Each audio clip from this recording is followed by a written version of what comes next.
It's slightly different than the spring that you would get with your front and rear pins for the pivot pin and takedown pin, as well as the detent. If you see, the detent has a flat side and a pointed side. The safety also has a notch in it for that detent to ride in, rotating back and forth. Alright. To install that, we also have to install the grip at the same time.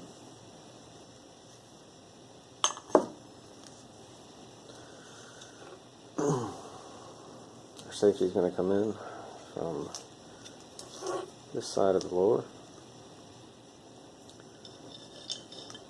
travel across. Alright, our notch on the safety matches with the arrow on this side, and it's all indexed together with that same groove in the safety. You notice that the hole in the lower receiver allows you to go ahead and drop your detent in, spring,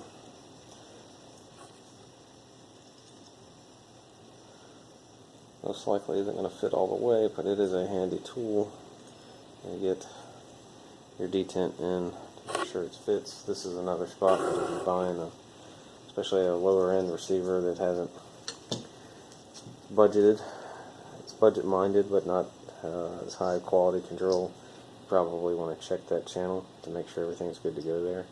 Another area to check, depending on the manufacturer and the tension you want on your safety, is this hole in the lower receiver's grip.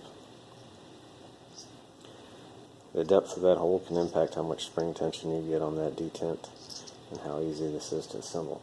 So we're going to take the screw with the proper Allen head, and we're going to install the grip by simply assembling them together like that. And this tape is going to have to come off now.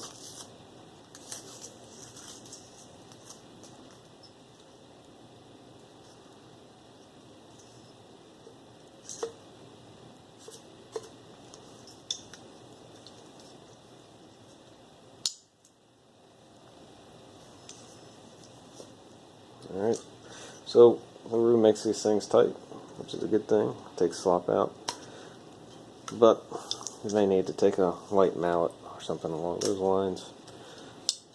A rubber mallet, give it a few swift taps right along this flat face right here to fully seat it. I need to go out to the shop and tighten this castle nut, so I'll take care of that while I'm out there at the same time. As long as your safety is in the safe position, you should be okay about not dropping the hammer while you're trying to work this, but just be mindful of the fact that just like if this were a loaded firearm, we're sitting here working with a trigger that could move and impact this here, and we want to be aware of that and have some safe trigger discipline, so don't try to manhandle it and get carried away and end up damaging your lower and having a bad day. Alright, so I'll be right back in a few minutes, guys, and we'll pick up with part 3 since the video cut off there due to the length. And we'll hit the upper receiver, and since I've got to go to the shop anyways, I'll go ahead and cover one quick part. Scratch that, make that 2 quick parts about what we need to do out in the shop to torque things in place. The upper receiver on the Stealth 2.0 uses 4 bolts, small ones, they're there, and 2 alignment pins to capture this rail section to the upper receiver. The upper receiver, in this case, is going to fit together like that.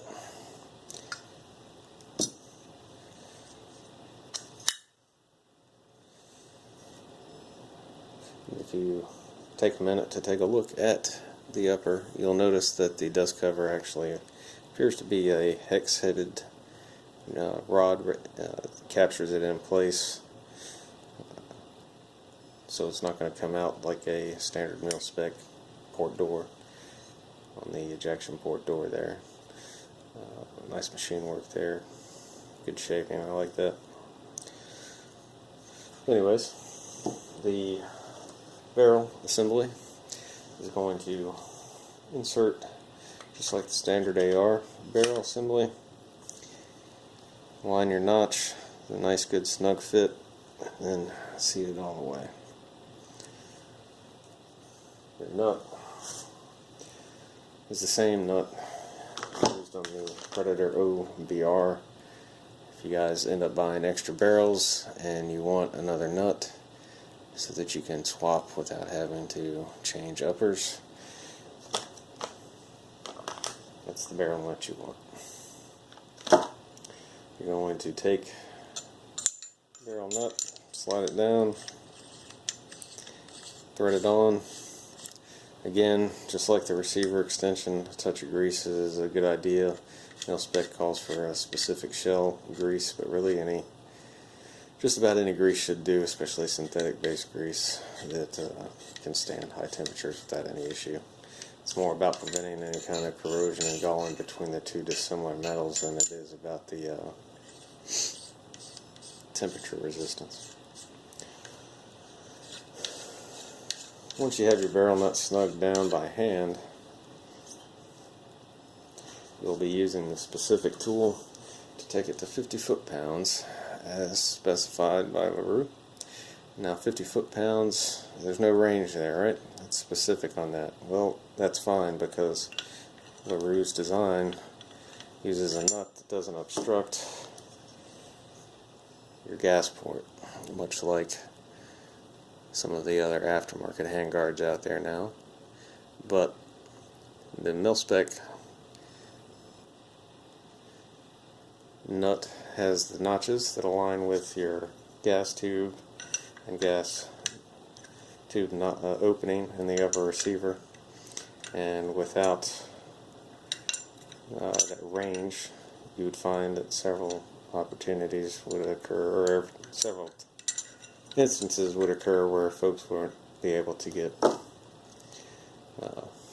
their nut torqued down if they didn't have that range. So 50 foot-pounds gets you right in the middle of that torque range. You're going to use this wrench to get it there. Again, you want to maintain 90 degrees relative to the tool so that you get an accurate reading instead of extending your torque wrench essentially by another inch or two in length there. I guess that's about an inch, right? Once you get that assembled, you want to make sure you install your gas block before you get to your muzzle device.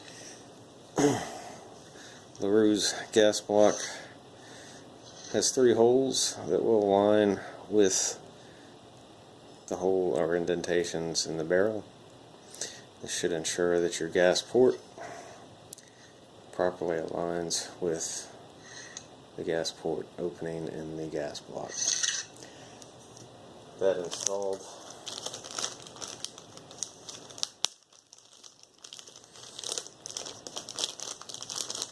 you can install your muzzle device. I'm not going with the Tranquilo.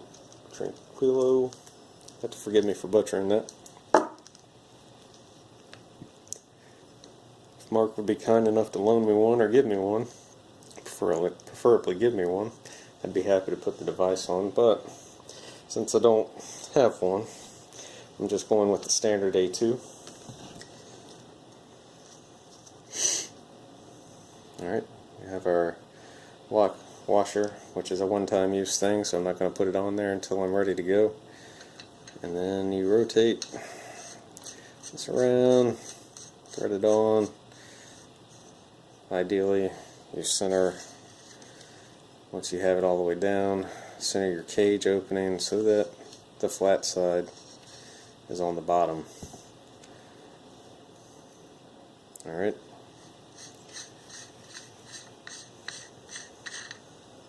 Again, do that before you put your gas block on. They don't fit. You can't put the gas block over your flash hider.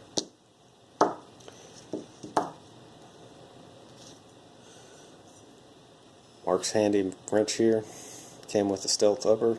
Also happens to have muzzle device torque, 35 to 45 foot-pounds. Now, notice the range that we have for that. Again, this goes back to properly orienting the cage of an A2 or any other muzzle device so that your keyway is where you want it. Now, the other side of this, Mark's wrench won't work on the A2. Thank goodness I have plenty of wrenches in my shop. So, let me get this taken care of, torquing down, and I will be back with you guys in a moment to pick up the next video. And just as a side note, LaRue does include a little red Loctite to put on the gas block pins, set screws, to ensure they don't back out on you. But take that with a touch of grain of salt. Red Loctite releases based on temperature, and if you're out there really blasting away and get some heat into that barrel, especially these thinner profile barrels like the one I've got here, you may find that that red Loctite weakens and breaks free. Never had the problem with though in my case is at the range, and I'm sure you'll be fine. I'll be back in just a minute, guys. Nope, one other thing. Sorry.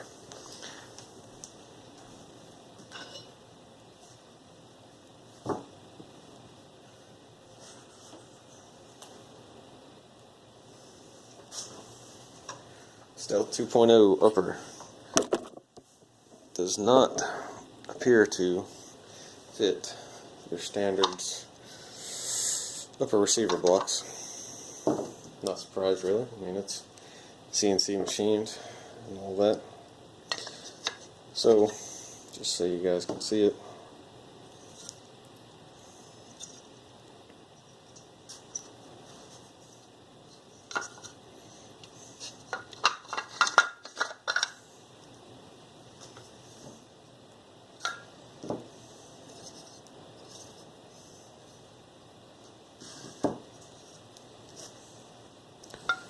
it should be able to fit like this.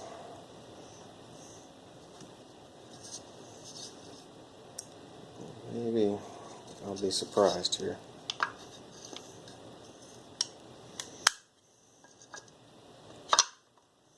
Huh. It's close. Real close, but not quite. So, Mark, maybe you can come up with an upper receiver block set for this outstanding upper design you guys have, or maybe you can provide us with some advice on which one to go with. But my go-to tool for today, since I have one, even though they're full of controversy about index pins and all that, Geisley Defenses or Geisley Automatics reaction rod. We'll see how it works. Hopefully I'm not calling Mark and asking for some support, but I have faith that his products will hold up here. It's designed to engage the barrel receiver extension, the barrel extension. Locks into place. Simply pinch that into your vise, apply your torque here, and hopefully everything goes well. And you can use it as well for installing your muzzle device. But again, there is some controversy around the risk of possible damage to the indexing pin in the barrel. So use with caution, apply some common sense. If things don't feel like they're going well, you probably ought to stop. Alright, I'll be back in a few minutes. Thanks.